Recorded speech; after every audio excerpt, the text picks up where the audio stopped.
Welcome to History Book. Before the Normans took over England, they were known as fierce Viking raiders. From the brutal raid on Lindisfarne in 793 AD to their treaties and conquests across Europe, this is how Norsemen evolved into Norman lords and changed history forever. Let's dive into their journey from raiders to rulers.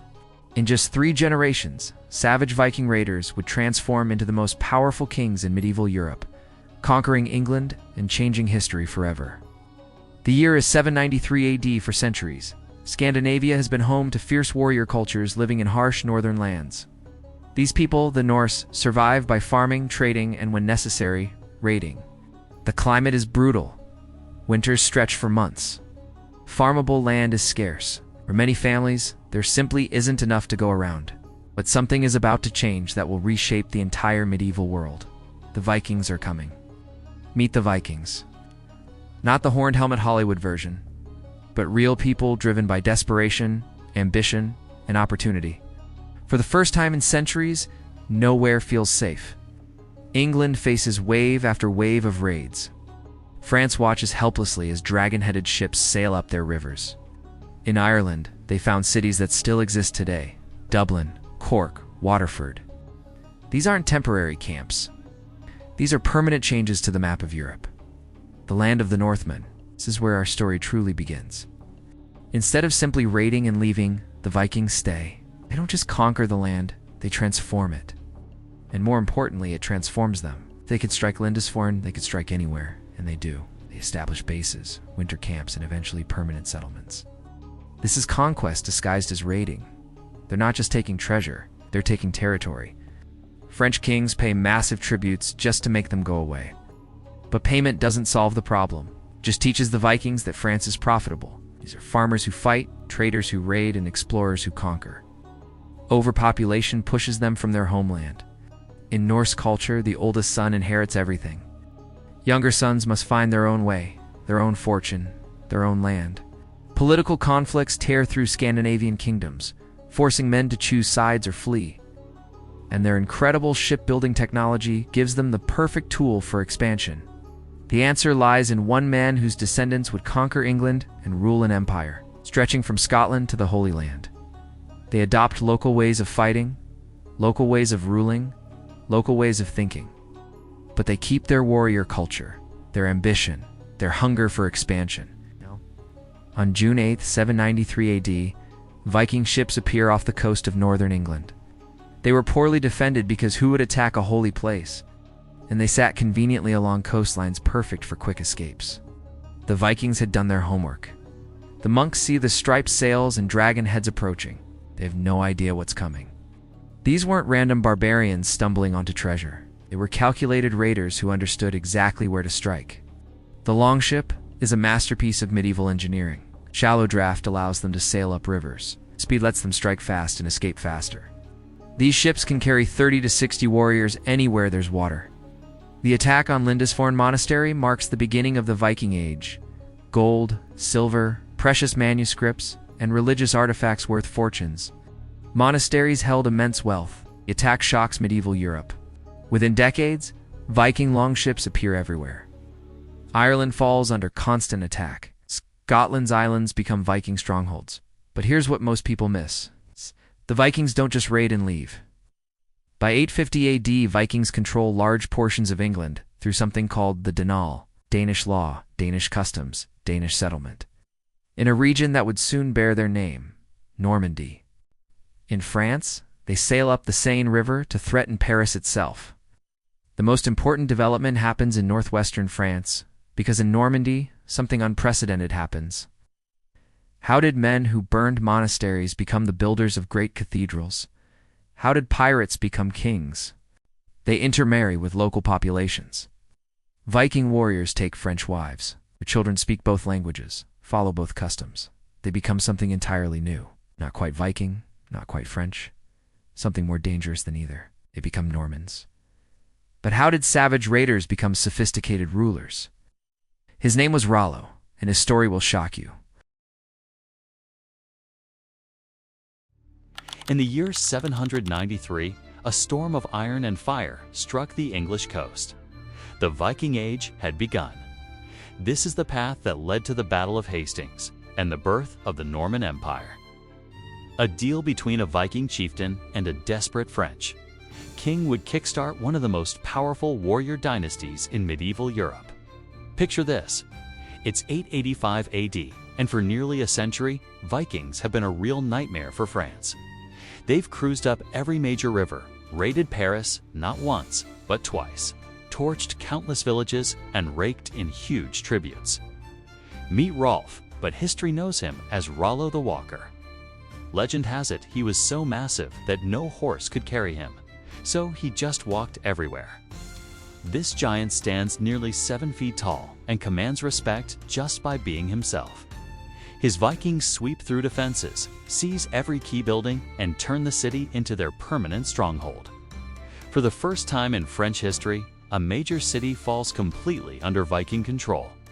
This isn't just a raid anymore, it's an outright occupation. Every fortress crumbles under Viking siege tactics. The nobles are freaking out, the people are fleeing, and the kingdom is on the brink of collapse. Instead of fighting Rollo, the French king decides to team up with him. It's a risky move, but it might be the only shot to save France. Rollo isn't just brawn, he's got a sharp strategic mind that makes him a real threat. The most significant treaty of the medieval period is about to be signed. On paper, the deal looks straightforward, but its effects will reshape Europe. Rollo must pay homage to King Charles as his feudal lord, becoming a legitimate French noble with all the rights and perks that come with the title. He gets official control over the territory he's already conquered, plus some extra lands. His kids will inherit these titles too. Traditionally, Rollo should kneel and kiss the king's foot to show submission. But guess what? He refuses. Instead, he tells one of his warriors to do it. What he builds there is a military training ground that'll churn out the most feared warriors in medieval Europe. His descendants won't just raid kingdoms, they'll take them over completely. So, this warrior grabs King Charles's foot and lifts it to his lips, but he lifts it so high that the king tips over backward and lands flat on the ground. Talk about making a statement. Rollo's dynasty becomes part of the French nobility. French kings have tried everything: armies, fortifications, bribes, but nothing seems to work. Rollo's fleet boasts over 100 longships filled with battle-hardened warriors. These aren't desperate farmers looking for a quick score.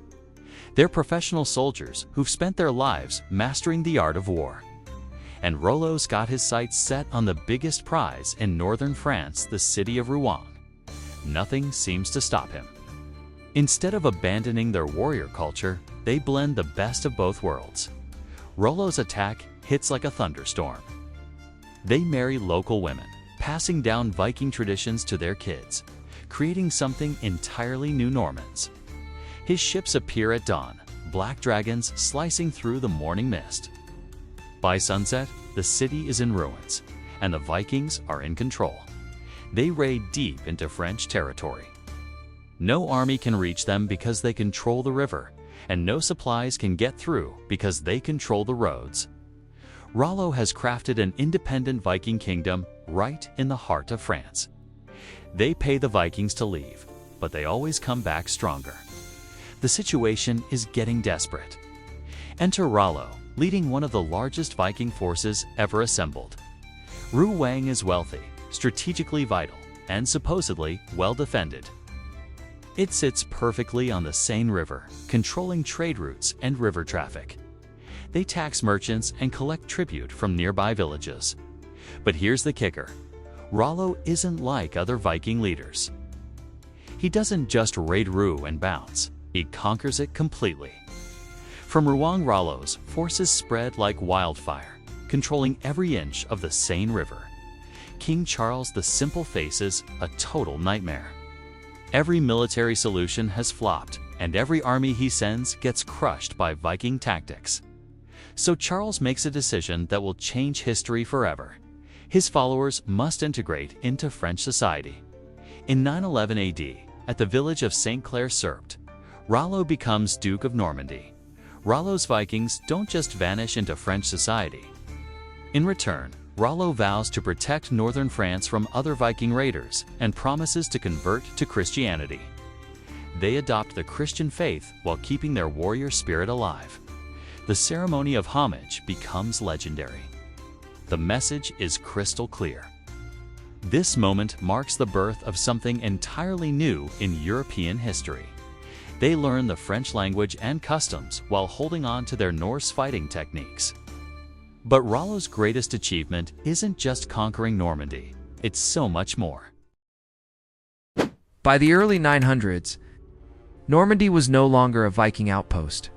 It had become something terrifyingly new, a war machine forged from the bones of two worlds. In just 50 years, Rollo's Viking raiders would create the most formidable military force medieval Europe had ever seen. Fast forward to Normandy, 920 AD. It's been 9 years since the Treaty of St. Clair-Sept, and something incredible is unfolding. What started as a bunch of Viking war camps scattered along the Seine River is transforming into a sophisticated duchy. Rollo isn't just ruling Normandy, he's literally rebuilding it from the ground up. Rollo gets it Vikings thrive on mobility and surprise. But if you want to keep territory for the long haul, you need a different game plan. You've got to set up fortifications, establish supply lines, and organize a solid defense. The result? Okay, a military force that can take on any battle, anywhere, anytime. So, Rollo kicks off the biggest construction project in Norman history. Through smart marriages, he gains influence in Brittany. Duke Rollo was meant to be their ally against other Vikings, but instead, he's become more powerful than any of them.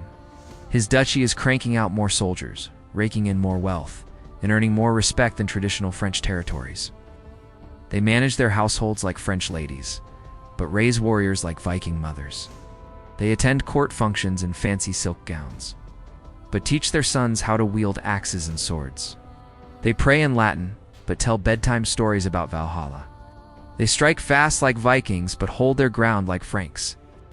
They can besiege castles and engage in pitched battles with equal skill. They become the most feared military force in Western Europe. With strategic alliances, Rollo expands Norman power into Maine. They're not just going to raid for treasure, they're building empires. They won't just survive in foreign lands, they'll rule them. Norman nobles speak perfect French in court, but switch to Norse when it's time for private chats. His grandson will attempt something no Viking ever dared, the complete conquest of England, and he'll succeed beyond anyone's wildest dreams. Where Rollo was all about consolidating power and securing borders, William craves expansion beyond Normandy's limits. While Rollo leaned toward negotiation and political solutions, William is gearing up for military conquest. Is this a civilized French duke, or a Viking raider in fancy clothes? That uncertainty keeps everyone on their toes. They attend Christian, Mass on Sundays, but name their kids after Odin and Thor. They follow feudal customs in public, but stick to Viking codes of personal honor. Through calculated military pressure, Rollo forces neighboring nobles to recognize Norman superiority. Viking camps evolve into stone fortresses built to withstand sieges. River crossings get fortified bridges that small garrisons can defend. Major roads receive guard towers that signal warnings across the duchy. Every building, every road, every settlement serves a military purpose. Normandy becomes a fortress that can defend itself while projecting power outward. Coastal areas get beacon systems that can alert the entire region within hours. He's crafted a new identity, a fresh culture, and most importantly, a new kind of ambition, one that blends the Viking dream of endless expansion with French sophistication. His son William Longsword inherits not just land and titles. This isn't random construction, it's the systematic militarization of an entire region. Rollo's true genius? Creating a new kind of warrior.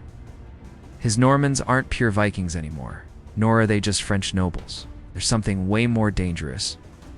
A fusion that combines the best military traditions of both cultures. They take Viking ferocity and mix it with Frankish discipline. Viking seamanship gets paired with Frankish heavy cavalry. Viking lightning raids blend with Frankish siege warfare. Norman training becomes legendary for its brutality and effectiveness.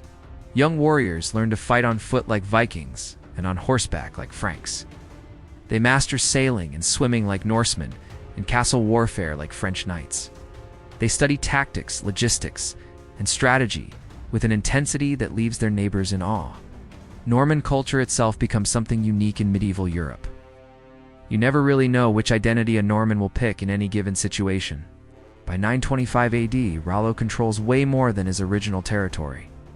Other French nobles watch this expansion with growing concern. Transformation runs deeper than just military tactics and political power. This cultural duality makes them unpredictable and dangerous. Norman women also embody this fusion. When Rollo passes away in 928 AD, he leaves behind something unprecedented in European history. William Longsword takes his father's fusion culture and weaponizes it. Under William's leadership, Norman armies turn into mobile fortresses. The next generation of Normans won't just defend their territory, but trust me, William Longsword's ambitions will be nothing compared to what's coming next. Rollo built a duchy. William Longsword forged a machine of conquest and set it loose on Europe. William Longsword would turn his father's Viking duchy into a conquest machine that terrified all of Europe. Normandy, 930 AD, William Longsword has been duke for 2 years, and he's already making powerful enemies across France. Unlike his father Rollo, who preferred careful diplomacy and strategic patience, William believes in the original Viking way of doing business. Take whatever you want by force, and let others worry about the consequences. His motto becomes terrifyingly simple and effective. God wills it, we take it. This isn't just aggressive posturing. French knights fought on horseback, but often lacked the killer instinct that made Vikings so effective. William combines both traditions into something far more deadly. It's a fundamental shift in Norman strategy from defensive consolidation to offensive expansion, creating military innovations that will dominate European battlefields for centuries. Brittany, with its proud Celtic traditions and fierce independence, he establishes what become known as knight schools throughout Normandy. They're brutal training camps designed to produce professional killers. Young Norman boys master every weapon: sword, lance, bow, mace, battle axe. They create larger vessels capable of carrying horses and heavy equipment across rough seas like the English Channel. These aren't traditional raid ships designed for quick strikes and faster escapes. They're invasion transports built for permanent conquest and occupation. They learn every tactical formation: cavalry charge, infantry square, siege warfare, naval combat. His assassination creates something his enemies never expected: martyrdom that transforms William into a legend more dangerous than he ever was while alive. He inherits a blood debt that demands vengeance against his father's killers. He inherits a sophisticated military machine capable of conquering kingdoms. And most importantly, he inherits an unfinished dream of conquest that grows stronger with each passing generation. They study strategy, logistics, and the psychology of warfare. Where boys from noble families learn the arts of war from the age of 7. Soon they'll set their sights on the greatest prize of all. England itself. Retroclad can make mistakes. Please double-check responses. They're no longer satisfied with raiding neighboring territories for tribute and treasure. They want permanent conquest, lasting empire, and complete domination over their enemies. William Longsword is assassinated by agents working for his French enemies. The attack comes without warning during a diplomatic meeting that was supposed to establish lasting peace between Normandy and its neighbors. Falls under Norman control after a series of brutal campaigns. Parts of Maine become Norman vassal states, forced to pay tribute and provide soldiers for Norman armies. They represent a fundamental shift from Viking raiding culture to Norman conquest culture. By 20, they're unstoppable fighting machines who know no fear and accept no defeat. They become the backbone of Norman military supremacy. His greatest breakthrough is developing the first heavy cavalry units in Viking history. William doesn't just expand Norman territory through conquest. He completely revolutionizes Norman warfare. Traditional Vikings fought on foot with axes, swords, and shields. They were fierce individual warriors, but lacked coordinated tactics. Neighboring rulers realize that Normandy has become an existential threat to everyone around it. If William isn't stopped, he'll eventually conquer them all. Norman knights become legendary for their devastating cavalry charges. They wear heavy Frankish armor, but fight with Viking fury. They use French tactical discipline, but maintain Norse individual combat skills. The duchy that began as a desperate French attempt to control Viking raiders has become a major European power that threatens everyone around it. They master both the coordinated charge and the wild melee that follows. The result is a military force that can break any enemy formation. Between 930 and 940 AD, William puts his new military machine to work, conquering vast territories beyond Normandy's original borders. Even powerful French nobles, who once considered Normans useful barbarians, now start paying protection money to avoid Norman raids. But William Longsword's greatest achievement isn't territorial expansion. It's creating the Norman military culture that will eventually conquer England and dominate medieval Europe. These aren't gentle educational institutions. By age 15, these boys are already deadly soldiers capable of holding their own against experienced warriors. Norman shipbuilding also evolves far beyond simple Viking longship designs. Norman ships can carry siege engines, cavalry units, supply trains, and everything needed to establish permanent control over conquered territory. William's aggressive expansion and military innovations make him incredibly powerful. But they also create dangerous enemies throughout France and beyond. In 942 AD, during what appear to be routine peace negotiations, William's death sends immediate shockwaves throughout Normandy and the wider European political landscape. But instead of weakening Norman power, William's son Richard inherits far more than just territorial control over Normandy. The Normans are no longer content with simply controlling Normandy. 3 generations of Viking Norman rulers have built something unprecedented in medieval European history, a war machine capable of conquering and holding entire kingdoms. He was only 10 when his father was murdered. But from that moment, Normandy would never be weak again. Richard the Fearless was set on avenging his father's murder and turning Normandy into a military powerhouse that would strike fear across Europe. Picture this: Normandy, 942 AD. 10-year-old Richard stands in the Great Hall of Rouen Castle, his gaze fixed on his father's lifeless body, William Longsword, left behind by ruthless assassins. The air is thick with promises of vengeance against everyone involved in his father's death. They're determined to make Normandy so strong that no one would dare to pull off such treachery again. With the help of seasoned Norman military instructors, many of whom fought alongside his father, Richard is pushed to his limits. He learns to wield every weapon, command various units, and think like a general ready for conquest. By the time he's just 14, he's already mapping out military campaigns. But Richard isn't just about winning battles. He goes further. He wipes out his enemies' families, seizes their lands, and erases their names from history. Entire bloodlines vanish because they dared to cross the Normans, spreading their influence from Brittany to Flanders. His allies, English kings who see the Normans as valuable partners against the French. This isn't just luck. It's a well-planned strategy that unfolds over decades with relentless patience and perfect timing. They craft sharper swords using techniques learned from Europe's finest blacksmiths, perfect cavalry tactics, making their knights nearly unstoppable on the battlefield. Norman knights become so dominant that other armies often run away rather than face them head-on. Just the sight of Norman banners approaching sends waves of panic through enemy camps all over Europe. Surrender becomes more common than resistance when facing Norman forces. By 16, Richard is leading his armies against seasoned French commanders. He's created a Norman identity that goes beyond individual rulers or territories. It's a legacy of unstoppable momentum toward conquest, built over 3 generations.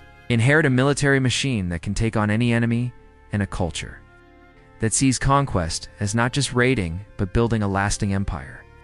Being Norman means something powerful and permanent that can't be wiped out by a single defeat or setback. While some might fight as mercenaries, the Normans are laying the groundwork for future conquests. Their merchants set up trading posts that become political footholds. while Norman priests spread religious influence that translates into real power. This isn't just history, it's a fact proven through decades of victories. Richard's legacy is the systematic expansion of Norman power beyond anything his father or grandfather could have imagined. With ambitions aimed directly at England across the narrow English Channel, Norman armies can take any castle, defeat any force, and hold on to the territories they conquer. They're committed to teaching Richard everything he needs to become the most formidable ruler in Europe. The blood pooling on stones laid by Viking hands 50 years ago serves as a grim reminder of what's at stake. With fire in his eyes, Richard is fueled by pure, unforgiving rage. Norman nobles gather around their new duke, swearing blood oaths that echo through the stone chamber. Richard doesn't just inherit political power, he's forged by the fires of revenge and necessity. While other noble kids across Europe are playing games and learning court manners, Richard is deep in military strategy with battle-hardened veterans. While they're busy with dancing and poetry, he's mastering siege warfare and cavalry tactics. His education is legendary for its intensity and toughness. You don't kill a Norman duke and expect to live peacefully afterward. Between 945 and 950 AD, Richard methodically hunts down everyone involved in the conspiracy against his father. His nickname, Richard the Fearless, becomes prophetic. Not because he's fearless, but because he never lets fear dictate his choices. He makes decisions based on cold calculation, strategic advantage, and an unwavering determination to reach his goals. The French nobles who plotted William Longsword's assassination soon learn a harsh lesson about Norman memory and justice. This isn't random revenge. It's a carefully crafted political warfare designed to send a clear message throughout Europe. But Richard's greatest achievement isn't just revenge, although that certainly helps build his reputation. He doubles Normandy's territory through a mix of military conquest and smart political marriages. His sisters marry into powerful families across northern France, creating a network of Norman colonies and military bases. Under Richard's leadership, Normandy evolves from a regional duchy into the center of a growing empire stretching from Scotland to the Mediterranean Sea. This isn't just accidental expansion. With Richard at the helm, Norman military technology leaps ahead of all European competitors. They develop armor that can withstand any weapon, and their military engineers become famous for their innovations in siege warfare. They build better catapults, design stronger fortifications, and come up with new techniques for breaking through enemy defenses. The psychological impact of their prowess becomes just as crucial as the military advantages they gain. When Richard the Fearless dies in 996 AD, he leaves behind something unprecedented in European history. His sons don't just inherit land, titles, and treasure. More importantly, they inherit an unshakable belief that Normans are destined to rule wherever they choose to plant their banners.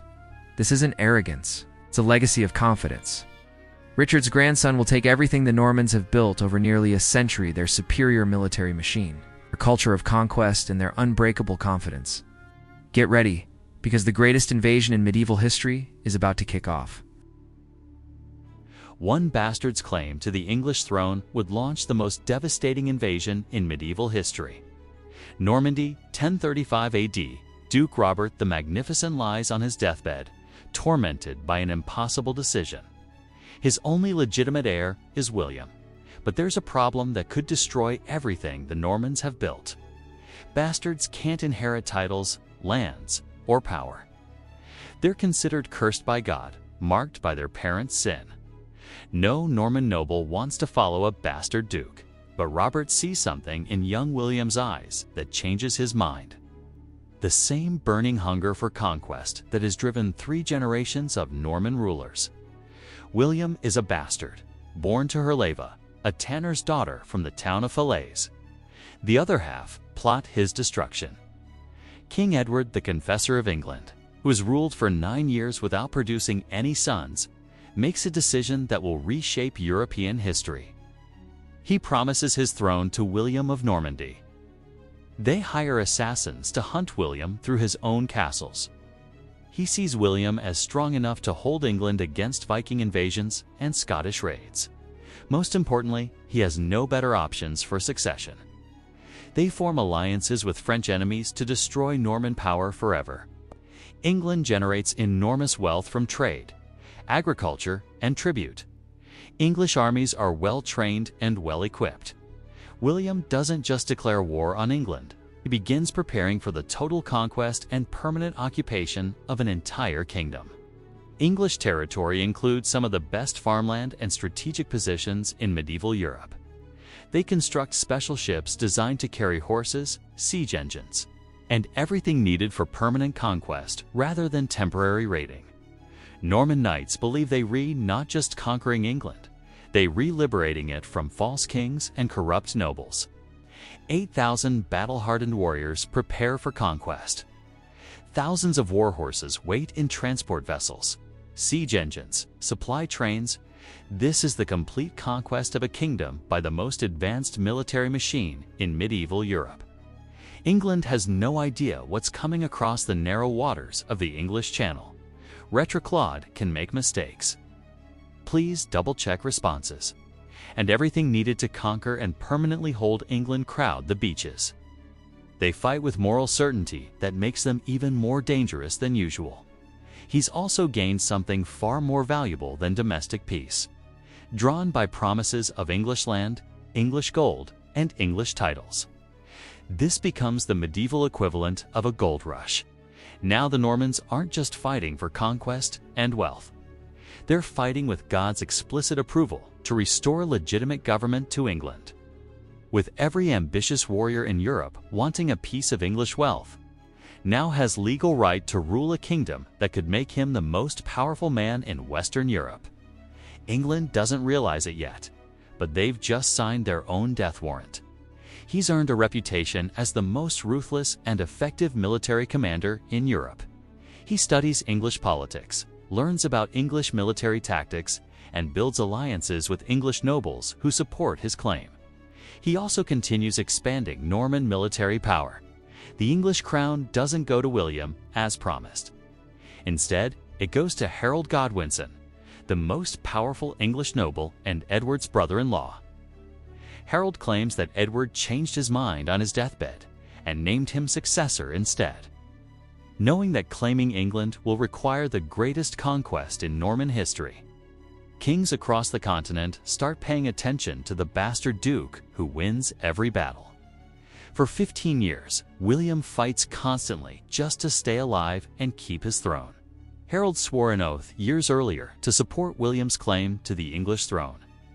Now he's breaking that sacred promise to steal a crown that rightfully belongs to Normandy.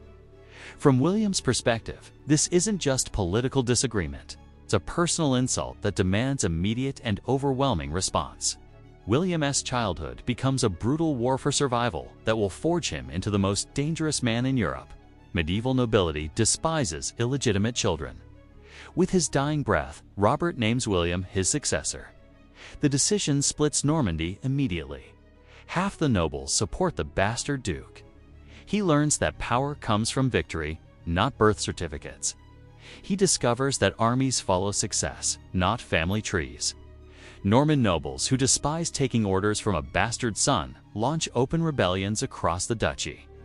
But every assassination attempt, every rebellion, every betrayal only makes William stronger, harder, and more determined to prove his legitimacy through conquest rather than bloodline. By 1050, William has crushed every internal enemy and unified Normandy under his absolute control. In 1051 AD, everything changes forever. The reasons make perfect political sense. Edward spent years in Norman exile before becoming king. He trusts Norman nobles more than English ones. William suddenly possesses a legitimate claim to the richest, most powerful kingdom in Northern Europe. The Norman duke, who started life as a despised bastard William, spends the next 15 years preparing for his English inheritance. But when King Edward the Confessor dies in January 1066, William calls it theft, perjury, and betrayal. The Norman war machine that has been building for over a century finally has a target worthy of its core, worthy of its accumulated power and sophisticated capabilities.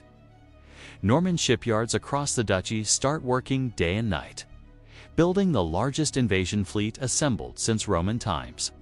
Knights from across Europe flock to William's banner. The Pope himself provides crucial support by blessing William's invasion and calling it a holy war against oathbreakers and usurpers.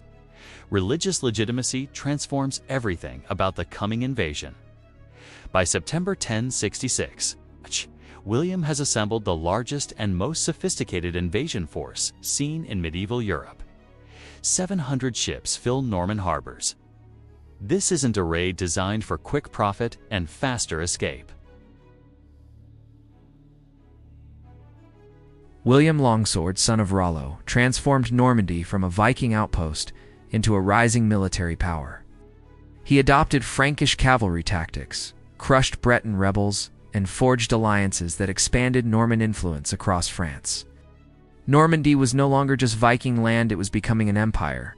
On October 14th, 1066, one of the most brutal battles in English history changed everything, marking the end of Anglo-Saxon civilization forever. Fast forward to September 28, 1066.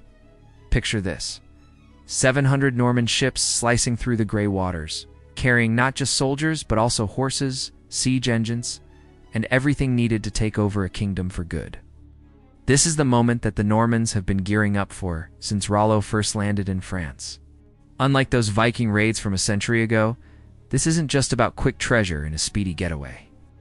Harold, the English king, is gearing up for a fight, but many of his best warriors have already fallen to the Vikings. He sets up his Anglo-Saxon army in their classic formation, the legendary shield wall that has protected England for ages.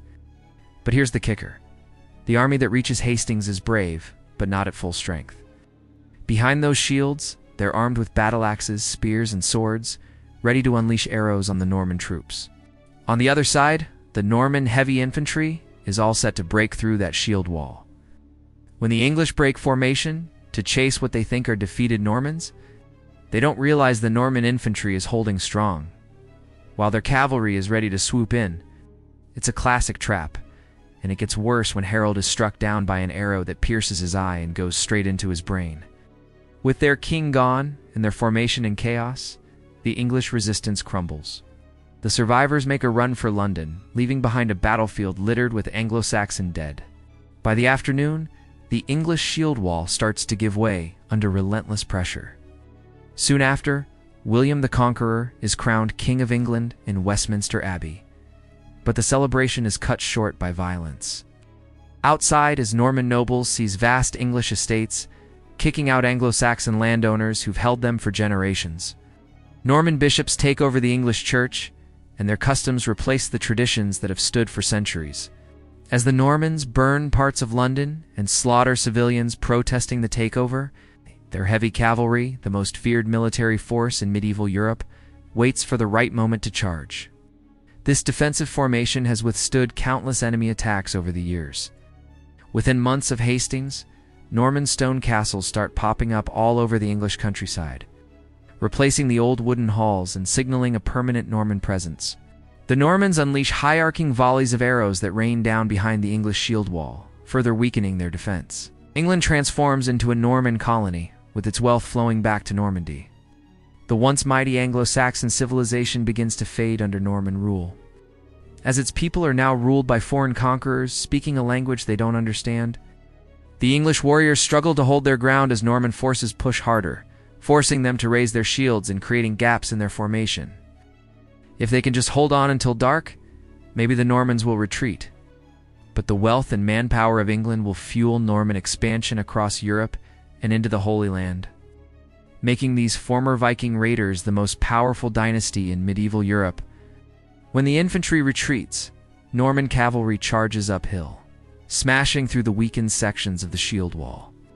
The Normans employ combined arms tactics that the English have never faced before. This isn't just a random invasion. It's a methodical military occupation executed with precision, reflecting decades of conquest experience across Europe. This is the largest, most sophisticated invasion force ever assembled in medieval Europe. Harold faces a terrible choice: rush south with a tired army to confront fresh Norman forces, or give William time to solidify his position and gather strength. He decides to go for it, betting everything on one decisive battle. carrying 8,000 battle-hardened warriors with the goal of completely conquering England. William the Conqueror stands on the lead ship, watching the English coastline grow larger. His very first act sends a chilling message to his troops and any English observers. He orders his ships burned on the beach. There will be no retreat. Just 3 days earlier, he crushed a massive Viking invasion at Stamford Bridge, killing Harold Hardrada, supposedly the greatest warrior in Europe, along with his traitorous brother Tostig, who allied with the invaders. The Normans are all in it to conquer England or die trying. King Harold Godwinson is facing an impossible strategic situation. His army is exhausted from the battle at Stamford Bridge and is currently 250 miles away from where the Normans landed. But Harold's army makes a legendary forced march south, gathering additional forces along the way. Meanwhile, Norman cavalry pretends to flee in panic, drawing English warriors down the hill in pursuit. October 14th, 1066, dawns gray and cold over the battlefield that will determine England's future. On Senlac Hill near Hastings, English warriors lock their shields together in an unbroken line across the hilltop. It's the complete destruction of Anglo-Saxon England, replaced by Norman feudalism. Below the hill, William arranges his forces in a sophisticated battle formation that has conquered half of Europe. The battle kicks off at 9 in the morning and quickly becomes a showcase of Norman tactical superiority over English traditional warfare. Norman infantry rushes forward, exploiting gaps in the English defenses. One of their most devastating tactics is the feigned retreat, which lures the English into a vulnerable position. Hour after hour, the Norman war machine methodically dismantles Anglo-Saxon resistance. Norman arrows take out English commanders, and their cavalry breaks apart English formations. The decisive moment arrives when King Harold himself falls. On Christmas Day, 1066, William the Bastard, once a despised illegitimate child, is crowned king. But this Norman conquest isn't just a shift in royal dynasties. French becomes the language of government, law, and high culture, while Anglo-Saxon culture, which had survived Roman occupation, faces a grim future. Conquering England is just the beginning of the Normans' imperial ambitions. In just a generation, the Normans went from raiders to rulers, building an empire that stretched from Scotland to Jerusalem, reshaping the medieval world forever. In just a generation, the Normans went from raiders to rulers, building an empire that stretched all the way from Scotland to Jerusalem, fulfilling those wild Viking dreams of conquest. For years after the Battle of Hastings, and let me tell you, England looks completely different. It was just a launchpad for something way bigger.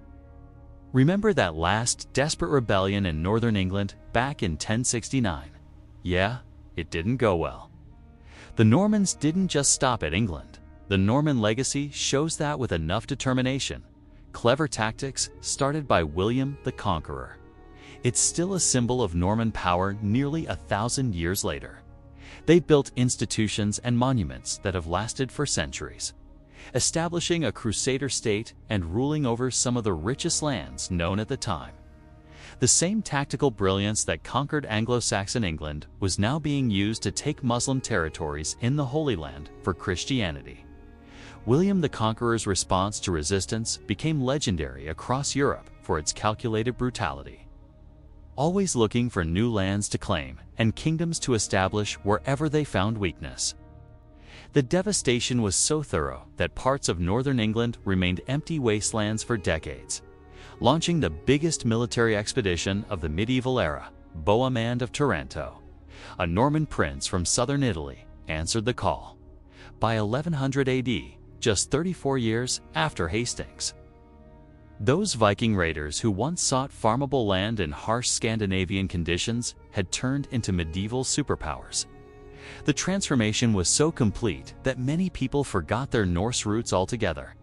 In Sicily and southern Italy, the Hettville family transformed from Norman mercenaries into rulers of independent kingdoms. They didn't just raid and run like their Viking ancestors. Instead, they established themselves throughout the Mediterranean as the most effective military force available. The Norman saga is one of the most dramatic transformations in human history. The Viking Age truly ended when the Normans proved that conquest and settlement could lead to a legacy that would last for centuries. Most importantly, they showed that conquest and cultural adaptation could achieve so much more than just raiding and retreating ever could. But they never stayed mere mercenaries for long. The harrying of the North was a brutal campaign that destroyed everything between York and Durham, essentially a systematic genocide masked as military strategy. The Normans controlled a vast empire stretching from the Scottish border down to Jerusalem, ruling England. Dominating Sicily and southern Italy, they transformed everything they touched.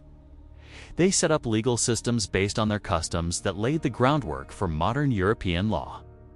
Norman architecture still dominates the English landscape today, and their legal traditions evolved into the English common law system, which spread throughout the British Empire and influenced legal systems in many modern countries. Holding important territories in France and managing several Crusader states in the Middle East. And a bit of patience, even the most unlikely folks can reshape the world to fit their vision.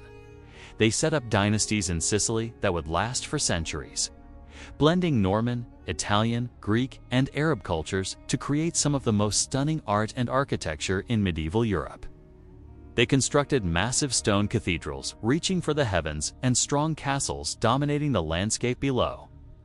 The descendants of those Viking raiders who once terrorized the coastlines became the ancestors of kings and queens ruling Europe for ages. Norman stone fortresses now loom over every major town like giant reminders of their dominance. French-speaking lords are in charge, while English-speaking peasants struggle to understand what's going on. Anglo-Saxon nobles. They aim to wipe out any chance of future resistance from northern England. Those desperate Norse farmers looking for better land evolved into sophisticated rulers of vast empires. Talk about a globe.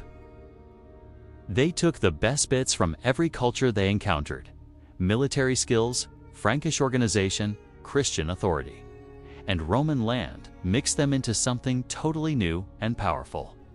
They've either fled to Scotland and Ireland or met a grim fate resisting the Normans.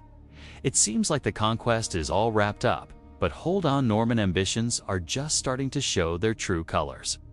Fast forward to England, 1070 AD. England was never the end game. They destroyed crops, slaughtered animals, and salted the fields to make sure farming wouldn't happen again. Whole populations were either killed or driven away. Wherever they fought, they ended up ruling, and Norman knights led the charge toward Jerusalem.